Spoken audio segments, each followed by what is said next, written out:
Okay, so welcome to today's live session, and just a couple reminders for the course. First week and a half, 2 weeks, a little bit chaotic for everybody. I think it's always that way at the beginning of a quint or quarter or semester. Getting everybody logged in, making sure your students can access all the information and know where to find things. So that first week, there's a lot of stuff to do that may not necessarily be related to an assignment or related to a specific content area.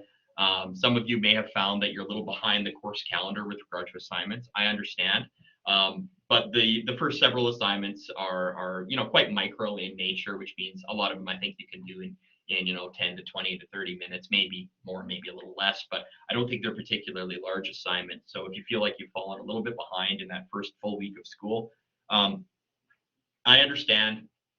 I'll take the assignments late. I encourage us to try to get back on that calendar, just for your own sanity, so you don't have a bunch of assignments that are backed up at the end of the semester when you've got a whole bunch of stuff due in other classes. So thanks everybody for logging in and responding to my emails, and it looks like just about everybody knows where to find materials and knows that they should be checking the announcements page every day.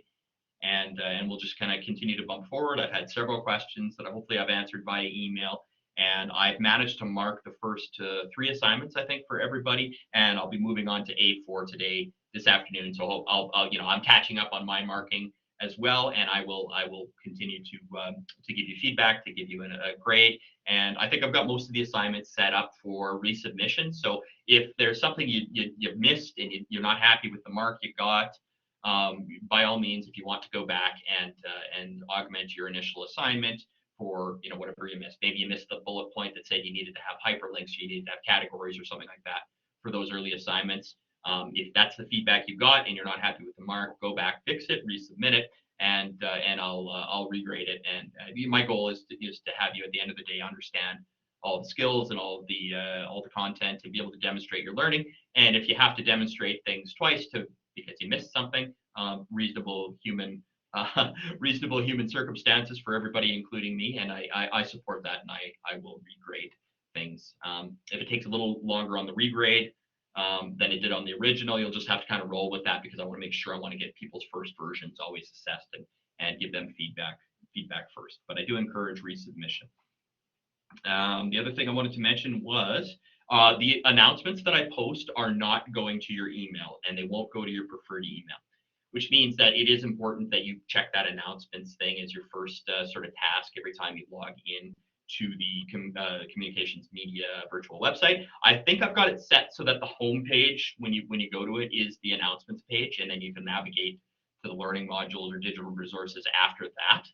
I'll double check that, but it really should be your first stop of the day, just to make sure you haven't missed something. I often post reminders about quizzes or study review materials or things of that nature, things that are designed to help you in the class. So make sure you're doing that.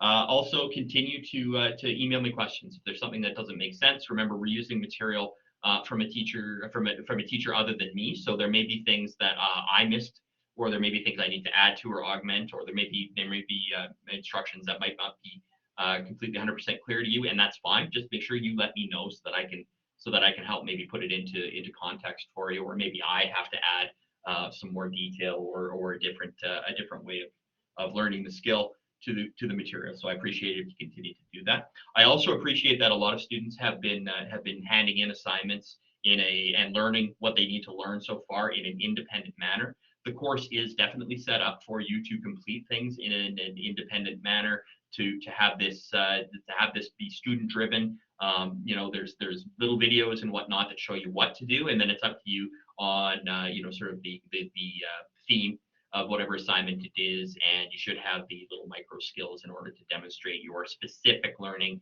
in that area. In this case, we're starting with setting up an Edublog, which is really going to be a website that contains a blog, because we want to have it as our portfolio.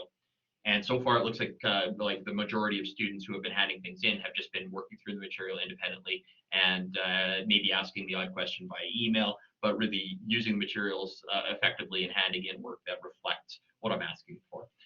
Make sure you read the assignments carefully. Every assignment has a reasonable description from what I've seen, and for instance, the third assignment, which is your first blog post, quite clearly says I need you to include a header of some type, some hyperlinks. It should be tagged, should be categorized, bullet or number list. So that would be an ordered or unordered list. Things like that are always listed in the assignment, and usually the rubric that I use, and I think that you can see, is set up so that when I assess these and give you grade and feedback, I can check through the rubric and say, yep, they got their hyperlink. Yep, they did this effectively. They did this effectively. They did this effectively.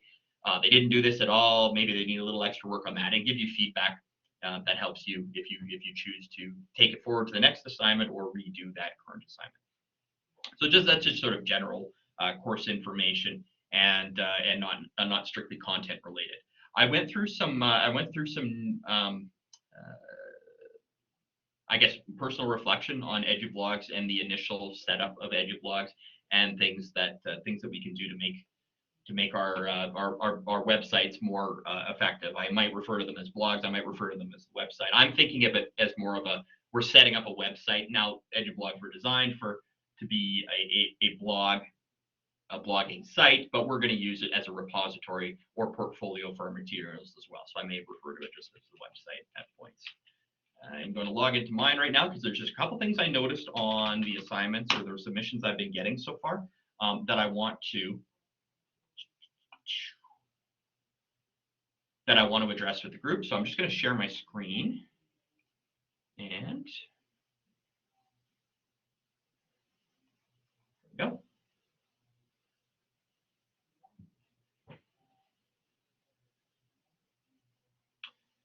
So for those of you who have attended other live sessions, this should be familiar. This is just from my version of an Edublog that's set up for the class. And I went through some of the things that were working and some of the things that were a bit buggy, including, this little area up here is not disappearing, even though I've specifically told it to disappear.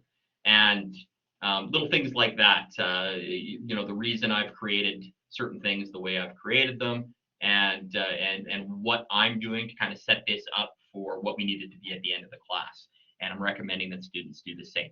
So here's a couple things that I noticed from some of the assignments that I've gotten so far. And they haven't necessarily been things that marks have been deducted for, but we always want to keep moving forward in a way that's gonna help us slowly get from knowing nothing about this to knowing what we need to know, and having an attractive and efficient and user-friendly website that you can use hopefully in the future to show off your projects. So one of the main things I noticed is a lot of people kept their default, they selected a custom theme, but they kept both the default image, if there's an image in the header, or maybe there's a main section of the content area that is a default stock image that just came with the template.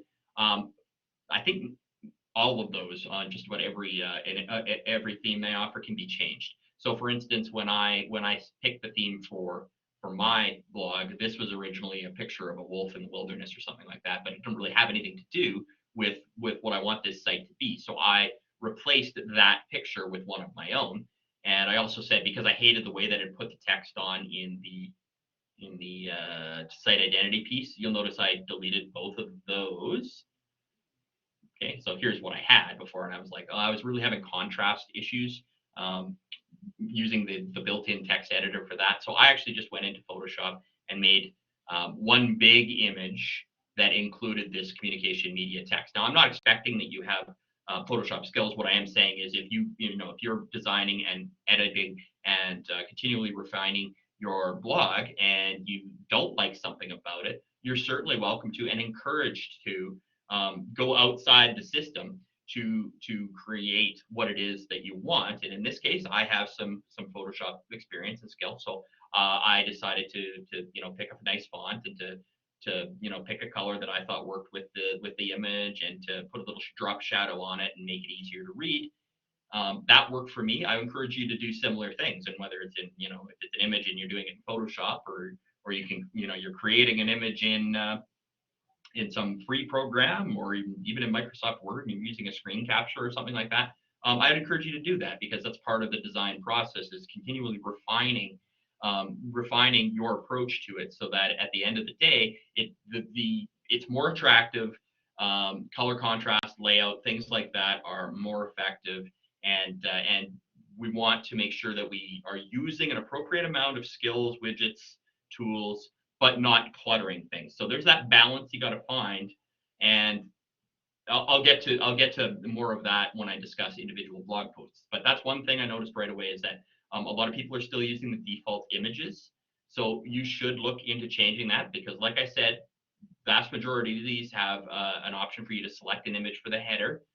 So here's the original right there with the, is that a fox? I guess not a wolf. And then I've made a couple different versions of this one, eventually choosing the one that you see in front of you. So I encourage you to go and really play with these and start making it your own. Okay, I don't want to see the default template when we're at the 6th, 7th assignment or beyond that. By that point, you should have really taken it into your own hands, made it your own, and given it some personal flair. Make that site be a reflection of your personality and your goals and what you hope to get out of the class and your own design. This perspective, right? In general, the layout is going to be whatever the theme says, but you're going to be able to change things. You're going to be able maybe to change the menu location. I'm a fan of the horizontal notification near the top of their menu, near the top of the screen. A lot of other people like it maybe be vertically oriented down on the left side of the screen. Things like that. If it's something that you can change in your template and you think it looks better, you should. You should be adapting. The theme is just a starting point, or the active theme is just a starting point, and then you should be continually adapting that to suit your own style. So moving on to other things I noticed and have commented on, a lot of people still have just one menu link that says sample page or something like that. That's just there to show you what a menu item could be. In every one of these sites, you have the option to go to the menu and you can change certain things. So you can create new menus and put them in different spots. I wouldn't recommend that right off the hop, but what I would recommend is that you go to the home menu, and then in here, these are the links that are in the menu, and I created these three. So when I started, mine just said sample page, just like just about everybody else's. And what I did was I changed sample page to interactive media, and then I created a couple more pages, not posts, but pages. And I named one video project, I named one audio editing. I could add as many more as I want to. I just started out with these three. Okay, now I don't have anything in these pages yet, but I can go through and click the links, and you see this one goes to a video projects page. This one goes to an audio editing page. I don't have anything in there, but I know that my navigation is working because it's going to the right places. This is going to interactive media, and then when I click the home button, it goes back to my default page, which is this one. So if at minimum you change your menu so that sample page is, instead of going to a page, it goes to a custom link, which in this case was just the home link, right? I just copied and pasted it from up here, not including this stuff on the end, just the main home page, right? I know some people have been copying the whole string and then handing it in. But here's the problem: is when you get past the .org into the tools like WP admin, blah blah blah blah blah. That's specific to you and your account. So if you give me that, it doesn't let me go to that page because it's locked. It's yours. It's under your username and password. So really, the only thing I can do is go to this front part, your username.edublogs.org, and then from there I can see what you want me to see. I can't go into the back end and start changing your theme or start changing your images or galleries or things like that. That's only stuff that you can do because it's behind it's encrypted with your password and your username. So just a quick note: if you are in the habit of sending this full link, really just send me the front part like that, and I'll get to where I need to go. It's not a huge issue, but it is something that I noticed. So at the end of the day, I went in, made this a link, and I made it link to my homepage. And so no matter where I am in the website, if I click home, it'll just go to dunbarbr.edublogs.org, and yours would be whatever yours is. So I've got essentially 4 links there, 3 that go to pages I made, 1 that just goes back to the main site. So that's one thing I noticed on the sample page.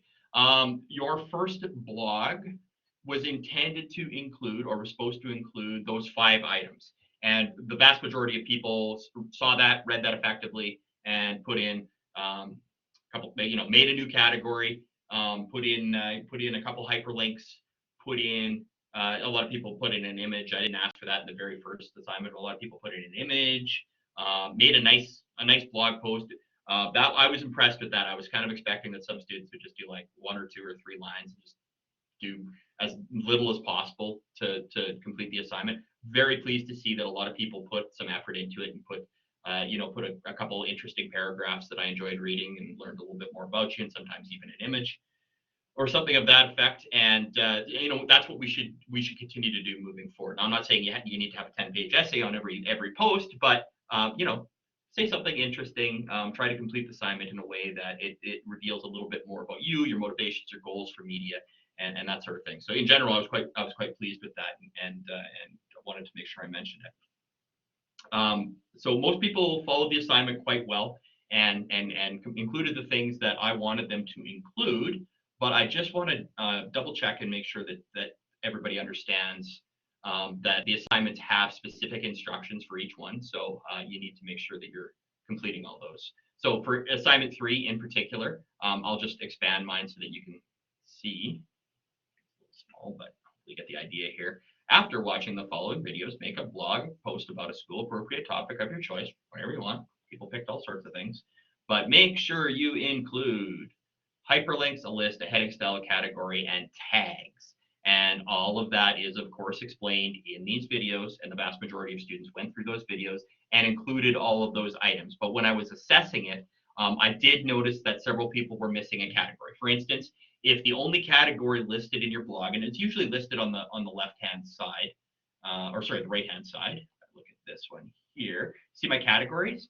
If you just had uncategorized, it means that you didn't add a specific category. So I haven't added a category. You can see all I've got here is uncategorized, and that's essentially just the default. That's the one that came with the website. So you didn't do that one that you were, that particular one. Get it away for some reason. Hey. Customize.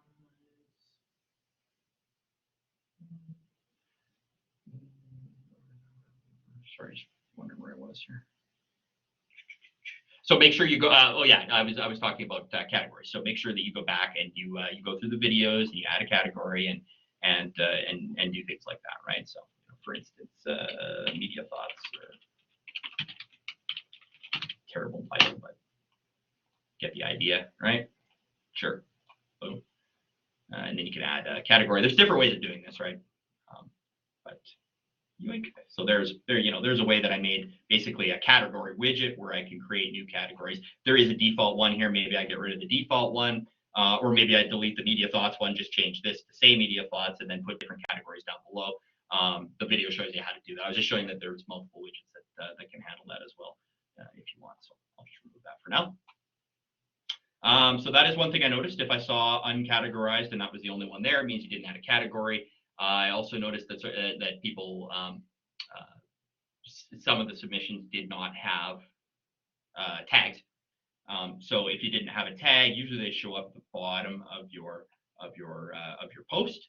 And so if you didn't have tags, if I saw it was blank down at the bottom, I haven't added tags to mine either. That was something that needed to be done that wasn't done. So it would have reflected in your marking in the comments that didn't happen. So essentially, for each of these assignments, as I'm going down here, my rubrics are based upon these things, and most people had them all, and that was great. Some people kind of just read the first part and said make a blog about something you're interested in, and so they would just maybe write a paragraph or something, but not include any of the other things. So make sure that you go through the assignments relatively carefully. But so far, the vast majority of people that have been handing things in have done things well. And there isn't much different moving into assignment 4 and 5. Quite clear videos on how to both link to images that are already on the web, and also to either download images from the web and re-upload them, or take images from your camera or phone or whatever and add your own images. So blog number 2 was intentionally designed so that you would pick something that's online and link to it for one skill, and then upload something to the gallery, and make sure it displays on your post, and then have some sort of comparison of the two images as required. And again, most people did that really well. I didn't it didn't seem to me that anybody who had handed that in didn't do what was asked in here. Content was a little light on some. I may have made some references to that. If you just had one line saying, "Hey, there's a sun in this picture, and there's also a sun in my picture," well, that's not really an interesting post at all. So make sure you do put some effort into it if that was a comment that you received. And another thing that I noted was this part right here. Be sure to include some of the formatting you learned about in the first 2 posts. That should just say the first post. Although not all stylings need to be included. And I need to talk about that because your goal is to use skills that are going to make your posts better, more interactive, increase the interest level, increase the usability, increase the ability to kind of cross-navigate in the website. What this doesn't mean is that you learned 10 skills already. You need to include all 10 skills. So I got to put a bullet list in there somewhere. I got to hyperlink this, that, and the other in there somewhere and whatnot. No, it doesn't mean that. We don't want to clutter our posts with every single skill. We know that's not helping the user. It's not making your post more interesting, and it's certainly likely to make it less, visually desirable. It's likely, if you clutter it, it's likely to ruin the aesthetic, which is the exact opposite of what we want. We want something that's beautiful or interesting or exciting or whatever our goal is, and we don't want to mess up the central message by cluttering with a whole bunch of crap that we don't need. That being said, you should be using skills, 1, 2, maybe 3 of them all the way along. And many people that handed in that 4th assignment, I can tell, I think I did get the 4th one marked actually. I could tell that they were incorporating some of those skills. For instance, it gets to the bottom and certain keywords were listed as tags. That's great. Or it was placed into an appropriate category. Some of them had images that were linked to take you directly to that website where they got the image, or words inside the post that were important, led to like Wikipedia entries for whatever that word was, so that if I didn't know. If I didn't know what a car transmission was, the word was hyperlinked to open a new window that took me to Wikipedia and say, oh, that's what a transmission is, or whatever the word is, right?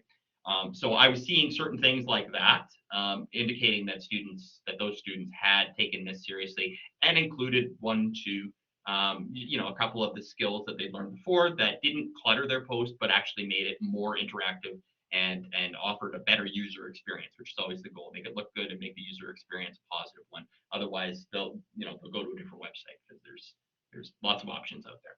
So again, I think that really just comes down to reading the assignment carefully and making sure that you're including what you're including. I haven't had a chance to look at much of A5, but as far as I can tell, it's mostly just about embedding video. Okay, and again, that would be the sort of project that it'd be good if you included, maybe a couple tags or something like that, or if you're doing a paragraph or even a couple lines under the video, if you had some terms or something that might be beneficial to have additional information on. Perhaps you had an offsite link to some more information, but it doesn't detract from the point of that page, which is for you to demonstrate that you can embed video in your project, and that was the main skill. Okay, so the long story short, use the skills you have, make good decisions on what will help and what won't help, and what will keep the primary user in mind. What do they need? Why are they looking at this? How do I meet their goals? And how do I get them to get the information they want in an effective manner, but also in a manner that matches my theme and the emotion that I want for the page or the video or whatnot. So just try to find that balance. I think often you'll have tags, and it should always be categorized. So those two probably need to happen on every single blog post, but certainly you don't need to include all the other HTML skills in every post. You don't need to have a video in every post. You don't need to have bullet points or hyperlinks or headers in every post. Just use good judgment on that, and always keep the end user in mind. Those are the things that I noticed when I was going through that jumped out at me. So I don't want to go through them in any more detail. I don't want to dwell on it, but essentially you've picked your theme, and most of you have done a good job. Now try to customize it in a way that includes imagery, colors, etc., that reflects reflects the mood you want, the theme you want, the goals that you have for the website. Make sure you read the assignments carefully so that you're going through the little skill videos and you're including everything that you're being assessed on in that assignment. Make sure that you continue to use prior skills in future assignments. It's not just learn this skill, do it, learn this skill, do it, learn this skill, do it. It's more like learn this skill, do it, and then learn a new skill and include what you know about previous stuff, and then continuing to do that, making good choices along the way, and try to make it beautiful, try to make it efficient, try to make it well navigated. And you should be at the point now where you probably know how to add specific pages, not posts, but pages, where we can set ourselves up for a position where we're going to have media projects to put in each one. We're going to have examples of interactive media. We're going to have examples of audio production. We're going to have examples of full audio visual production. So if you start setting yourself up for the end goal, which is to have a personal website that is a portfolio that demonstrates your abilities and tells a little bit more about you. I mean, another thing that some students have already included, and I thought was great, is they put up an About Me page and just included a little information about who they are and what they want to get out of it. So a lot of people had a little About Me there, and that was great. I thought that was great. These are I believe, unless you set specific settings inside of Edublogs, they are public. So maybe don't include a whole lot of really personal information about yourself, personal photo or last name, or where you go to school, or things of that nature. I think just be prudent about what you're sharing with the world. Now, if you're extremely uncomfortable with that, I understand. I probably need to do a little digging, but you should be doing it too. Are there ways that I can adjust my settings so that only people that I gave the link to can see it, or maybe I'm the only one aside from you that can see it, things like that. And if that's your preference, I respect that. I mean, part of our goal is to communicate externally. I mean, really, that's our whole goal, is to create projects that communicate externally. But I also respect that in this day and age, privacy is of utmost importance. And if you don't want information about you or your goals or whatnot going out to the general public, absolutely understand that 100%, and will abide by your wishes. But it needs to still be created in a way where I can look at it and say, okay, if I was in the general public, if I was hiring somebody for a media project or a media job, does this website and portfolio meet the needs? So whether it's for the general public or whether they can actually see it or not, it needs to be for the general public, even if I'm the only one that sees it. So hopefully that's clear, and if it's not, let me know. But I haven't dug in enough to find out if I can make that happen, but I strongly suspect that there's a way in settings of security that you can set it up so that only people that have your link or only people with a specific username or something like that are able to view your project. At the very worst case scenario, if we can't figure that part out, maybe you share your username and password with me, something that isn't a password for a whole bunch of other stuff. And so I log in as you, and I can see it as you would see it, and nobody else would be able to see it. So we'll do what we need to do in that area, but it's something that we can discuss a bit more at a different date. Okay, so I'm expecting that people are moving past, judging from our accounts calendar, or our assignment calendar, that we're getting to the end of these sort of little widgety things in Edublogs, and we're starting to get more into actual what is production all about, starting with pre-production. I mean, pre meaning before, right? So we're going to be talking about things that need to happen in media projects in order to set yourself up for success. Nobody, let's talk about movies. No studio in the world would have a director or a producer come into the office and say, okay, I'm going to make a movie about sheep herding, and I need $200 million to do this. No studio in the world would say, hey, sure, go ahead. Here's your check. Go make that movie. It never happens that way, whether you're making a $200 million epic or you're making a $10,000 local documentary. You always have to have certain things in place ahead of time before somebody's going to finance your program. Even if you're self-financing your program, if you go to work without a plan, it's going to be a wreck. It's going to be a mess. Now, those plans, the pre-production materials, they often change as you get into the project and learn a little bit more, but they're always there at the beginning. So it's kind of like life in general. Your plans will change, but you still should have some idea of which direction you want to head, and then you can sort of adjust that course as you move. But starting without a plan and without certain things in media design is not an option. It won't work for you in any way, shape, or form, unless you're just sort of in a creative space where you're throwing stuff at the wall to get an idea. Well, in that case, of course, then it can be a bit more random and unplanned. But for this class, we're making specific media projects to meet a specific goal, which means you need a specific plan to get going on that. Now, I'm going to go into a bit more detail on this on Thursday because I think that's when most students will be getting to A6, A7, etc. But we need to go through the learning materials here to understand what typically goes on for media projects on the front end, and things that we're gonna lend credence to, or we're gonna highlight, are a treatment, which is basically your overview or executive summary of what you want to do, and trying, the goal of the treatment is to spark interest, to give a general idea what this is about, to give a general idea about what the target audience is, and what we need in order to make this happen. And it's kind of like a brochure or a selling point for your documentary. And it's often the first thing that somebody who's providing financing or is at a higher level of production is going to need to see for you to even get an interview to talk to them. They want to know what the general idea of this is and some of the specifics on who's it targeted at and what are you going to need. Then we're also going to look at scripting and storyboarding. You're going to need scripts that detail what characters say and how they say it and what the setting is. So what's the time period, what's the location, what sort of genre are we in, and dialogue. And again, that dialogue may change as you go through the process. It often, if not always, does. But you need a starting point so that the people who are providing financing and at a higher level, and yourself, if you're self-producing, have a very clear idea of what's happening in each scene and how it's going. And along with that script is storyboard. Storyboard and script always go together. Storyboard's just little cartoony boxes, just panels that indicate camera angles, shots, what's happening in that scene, what are the main characters, and it does not have to be production quality animation or stills or anything, but it should give you a pretty clear idea of say camera angles. Is it a close shot? Is it a medium shot?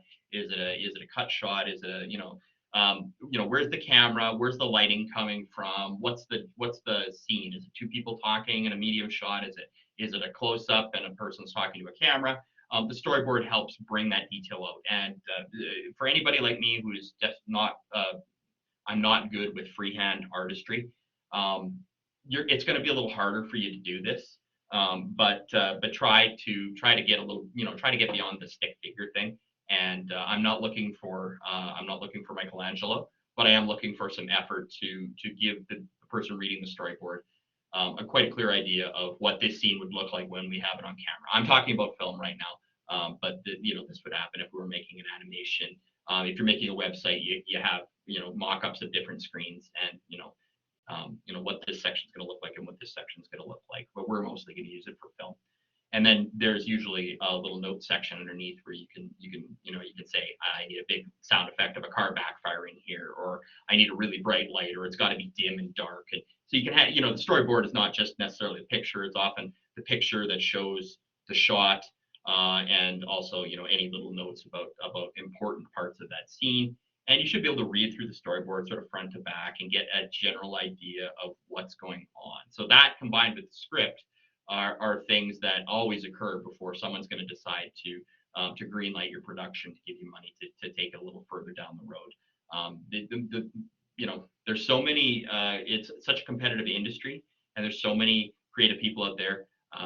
It's tough to get financing sometimes because there's a lot of options. And if you do the pre-production things well, you're definitely more likely to have your project financed or placed, or to get a green light. Essentially, if you don't do pre-production, no one's gonna. If you don't do pre-production, no one's gonna give you the resources you need to make it. And if it's self-produced and you don't do any pre-production, it's probably gonna be bad.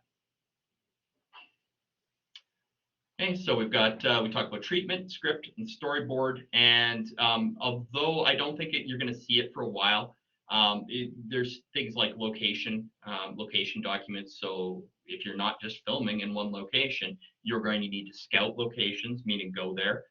You're going to need to make notes about those locations. And if you were in a larger production, you'd likely need to rent spaces or talk to the city to see if we can close this bridge down for the day so we can do this big bridge scene.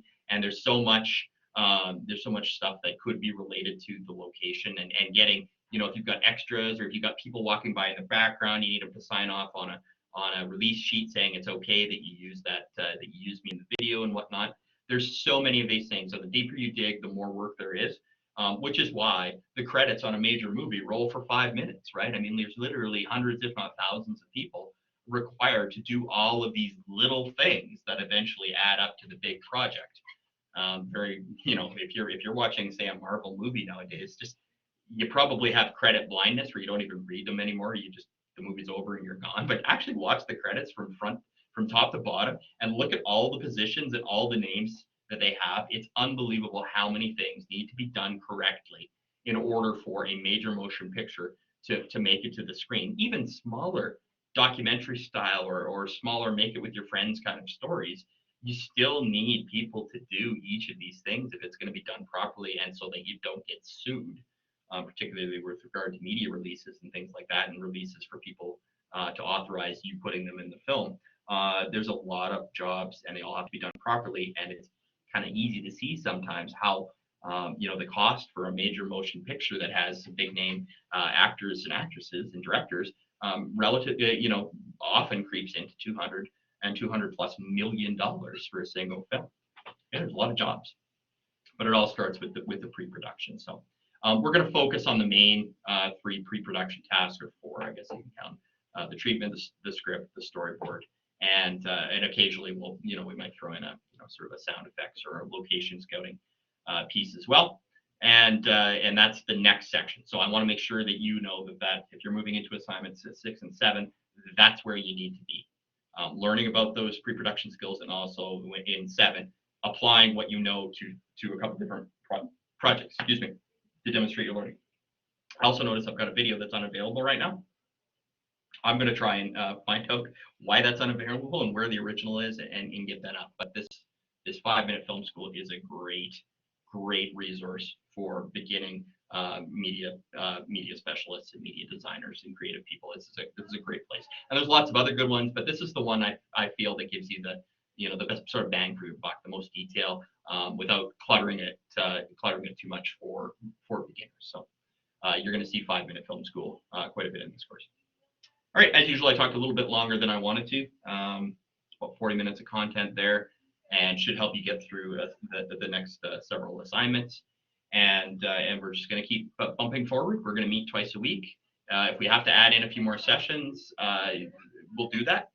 But for now, it seems to be going reasonably well. And I just want to encourage you to keep doing the best you can, and to reach out to me if something's not making sense, or if you need a little assistance, or you just want to bounce an idea off me. I always want to encourage that. So are there any questions that I can answer for you right now? If not, I'll send you on your way and try to help you out as best I can.